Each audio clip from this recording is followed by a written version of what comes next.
Chevroletas, ¿qué tal estamos? ¿Bien? ¿Mal? ¿In the middle? Bueno, hoy vamos a hablar sobre teoría de grafos. Veremos lo que es un grafo, lo que es un pseudografo, lo que es un digrafo, lo que es un multigrafo. Y bueno, también veremos lo que es un grafo euleriano, un grafo hamiltoniano y lo que es un árbol. Y luego os pondré algunos ejercicios para que absorbáis todo este conocimiento. Así que sin más dilación, vamos a ir con la pregunta más obvia.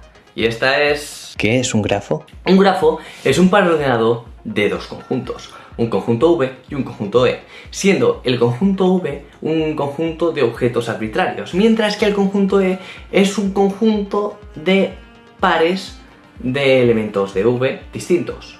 Vale, pero esto está muy bien la definición formal y tal, pero ¿qué es realmente esto? ¿Podrías ponernos algún ejemplo algebraico? Sin problemas. Por ejemplo, un ejemplo muy sencillo es cuando tenemos la típica escena de película del detective que ha puesto en su pizarrita de corcho un montón de imágenes de los sospechosos, las típicas fotos del sospechoso, con sus chinchetas y con, ya sabéis, los hilos rojos conectando uno a otro, intentando buscar quién es el culpable. Eso es un grafo, porque estamos conectando información. Eso es lo que hace un grafo. Un grafo, al fin y al cabo, son bases de datos. Lo que nos interesa son las conexiones entre los nodos. Los nodos serían los elementos del conjunto V. Y esas conexiones son los elementos del conjunto E. De forma que, como podemos ver en el caso del detective, nos da igual la forma de los hilos, la forma que creen los hilos. Lo que nos interesa es simplemente cómo están conectados cada uno de los sujetos. De igual forma, esto también ocurre con los grafos. Nos da igual la forma concreta del grafo. Lo que nos interesa es las conexiones que hay en ese grafo.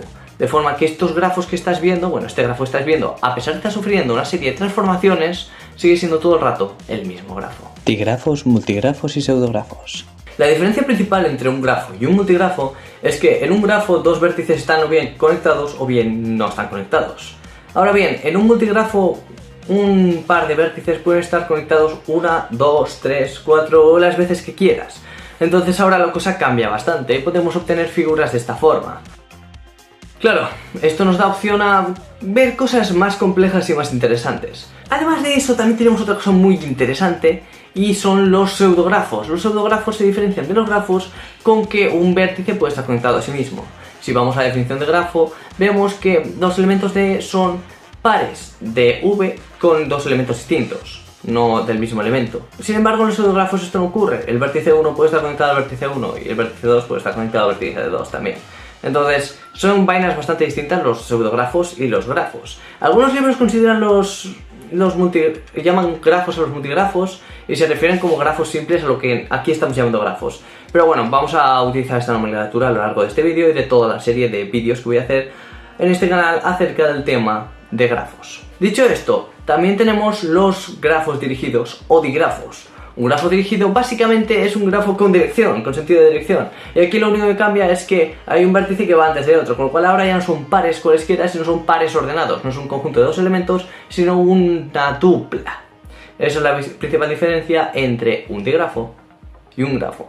Y no solo eso, sino que tenemos algo muy interesante acerca de los pseudodigrafos. Estos son los pseudografos dirigidos.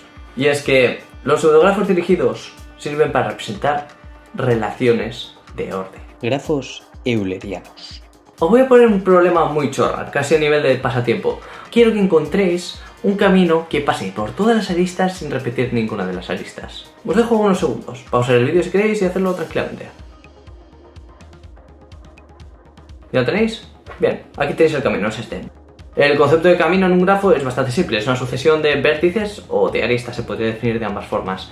La cuestión es que este tipo de camino, un camino en el que atraviesa todas las aristas una única vez, es lo que se llama un camino euleriano. También tenemos los ciclos eulerianos, que es lo mismo, un camino euleriano, pero que empieza y termina en el mismo sitio. ¿Qué ocurre con esta cosa? ¿Por qué es tan interesante? Es interesante porque hubo una época en el siglo XVIII, creo, que había un problema muy famoso, el problema de los puentes de Königsberg.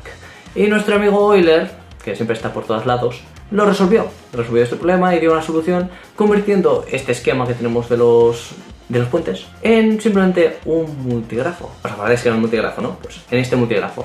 Y entonces lo que hizo fue buscar si existía algún camino euleriano, porque lo que se estaba preguntando la gente era, bueno, ¿puedo ir y pasar por todos los puentes una única vez? ¿Puedo hacer eso? Entonces eso es equivalente a buscar un camino euleriano.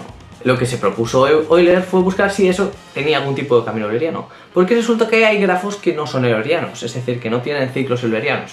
E incluso hay grafos que ni siquiera tienen caminos eulerianos. Por ejemplo, este que os pongo aquí, intentadlo, buscar un camino euleriano, buscad todo lo que queráis, porque no vais a encontrar ninguno.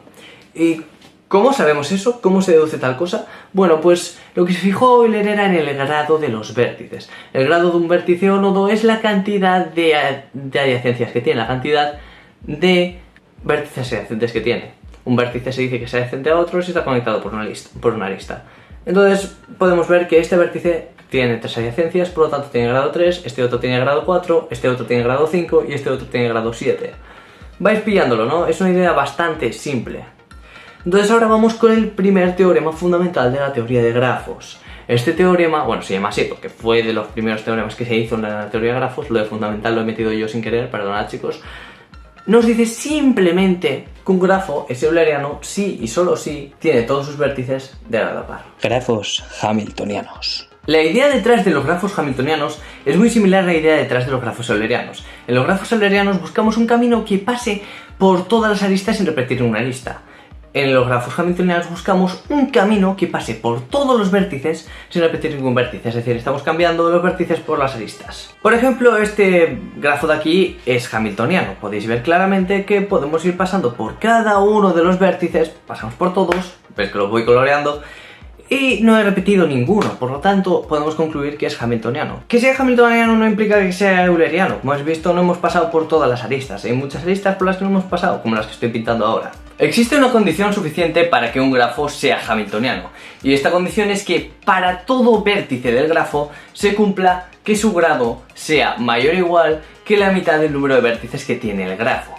Esto tiene bastante lógica, porque si lo pensáis, un grafo hamiltoniano lo normal es que tenga más aristas que vértices, ¿no? Porque si hay muchas aristas y un exceso de aristas, entonces será muy fácil desplazarnos por el grafo mediante distintas aristas sin tener que repetir los vértices. El ejemplo más exagerado de esto son los grafos completos. Si cogemos un grafo completo cualquiera, es evidente que este grafo será hamiltoniano, porque da igual en qué vértice estemos, siempre podremos ir a cualquier otro vértice porque habrá una arista conectando los dos. Si no, no sería un grafo completo.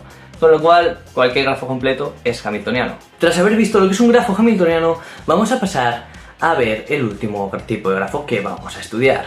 Este es... Árboles.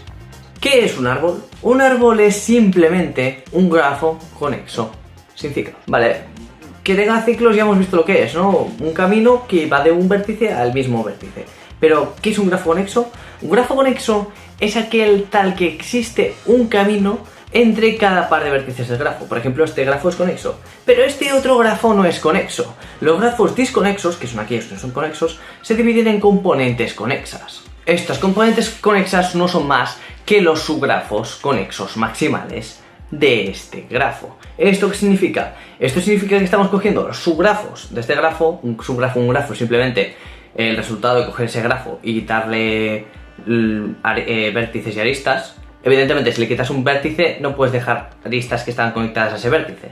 También tendrás que quitar esas aristas, ¿vale? Se tienen que conservar las adyacencias. Pero pilláis la idea, ¿no? Por ejemplo, si cogemos este grafo de aquí, esto sería un subgrafo, y esto sería otro subgrafo, y esto sería otro subgrafo.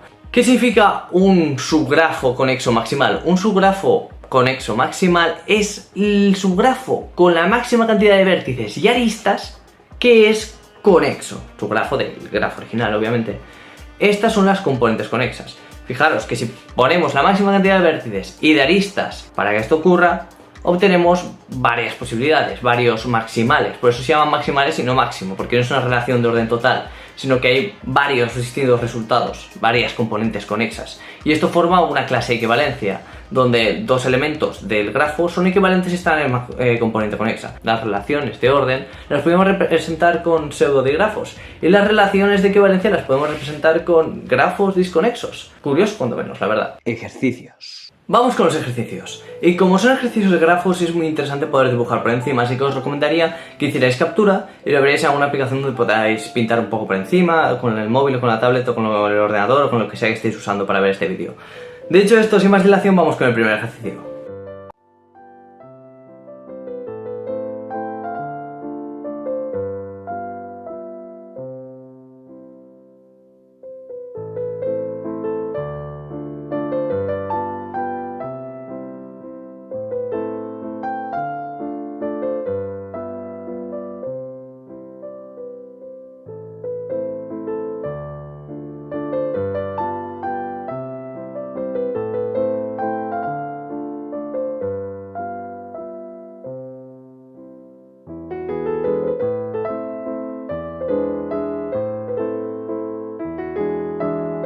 espero que os haya gustado el vídeo y bueno, nos vemos en un próximo vídeo.